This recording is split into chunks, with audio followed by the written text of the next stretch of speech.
السلام علیکم ورحمۃ اللہ وبرکاتہ۔ میرے بھائیوں، آرگومنٹ آف کنٹینجنسی کسے کہتے ہیں؟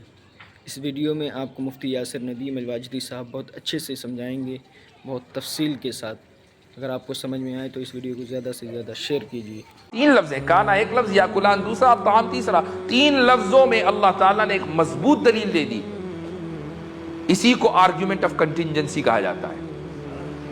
یہ جو آپ نے کنٹینجنسی کا لفظ 2 مہینے سنا اور رٹ لیا، یہ لفظ موسٹ گوگل ورڈ تھا 2 مہینے پہلے، آپ کو پتا ہوگا، اور بہت سے لوگوں کو تو اسی ڈیبیٹ میں پتا چلا کہ کنٹینجنسی بھی کوئی چیز ہے، یعنی ڈیبیٹ میں تو آ گئے لیکن یہ نہیں پتا تھا کہ کنٹینجنسی کیا ہے۔ تو یہ آرگیومنٹ آف کنٹینجنسی ہے۔ کیسے؟ کنٹینجنسی کا مطلب ہوتا ہے توقف، ایک چیز کا دوسرے کے اوپر موقوف ہونا۔ اگر ایک چیز دوسرے کے اوپر موقوف ہے، اس کو بولا جاتا ہے کہ A is contingent on B, A B کے اوپر کنٹینجنٹ ہے۔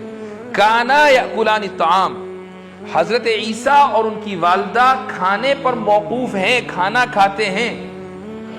جب کھانے پر موقوف ہے اور کھانا مخلوق ہے، تو جو چیز مخلوق پر موقوف ہوگی وہ بھی مخلوق ہوگی، اس لیے حضرت عیسیٰ مخلوق ہے، اللہ کے بیٹے نہیں۔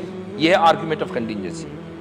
تو دیکھیے، ہم ایک ہی چیز کو، قرآن کی اس آیت کو ہم نے ایک اصطلاح دے دی، اب سب لوگوں کو ایک دم سمجھ میں آنے لگا، لیکن قرآن نے تو بہت آسان کر کے بتایا۔ اگر میں کسی کھیت میں کام کرنے والے کسان کے سامنے جا کر یہ کہوں کہ یہ آرگیومنٹ آف کنٹینجنسی ہے، تو وہ جاوید اختر کی طرح بغلے جھانکے گا، وہ بھی کہے گا بھائی میں آپ کی زبان نہیں سمجھ پا رہا ہوں، وہ یہی کہے گا نا۔ لیکن جب میں یہ کہوں گا کہ وہ کھانا کھاتے تھے، اور جو کھانا کھاتا ہے وہ خدا نہیں ہو سکتا، تو ہل چلانے والا کسان، ایک بے پڑھا لکھا انسان بہت آسانی کے ساتھ یہ سمجھ لے گا کہ ہاں بھائی یہ بات بالکل صحیح ہے، معقول ہے، خدا کھانے کا محتاج نہیں ہو سکتا، اور جو کھانے کا محتاج ہے وہ خدا نہیں ہو سکتا۔ یہ قرآن کا اعجاز ہے کہ بہت ہی آسان الفاظ میں وہ دلائل دے دیتا ہے۔ اسی کو وجادلہم باللتی ہی احسن کہا جاتا ہے، کہ اس طریقے سے مجادلہ کیجئے کہ جو بہترین طریقہ ہو، ہر ایک کے لیے آسان ہو، ہر ایک سمجھ سکتا ہو۔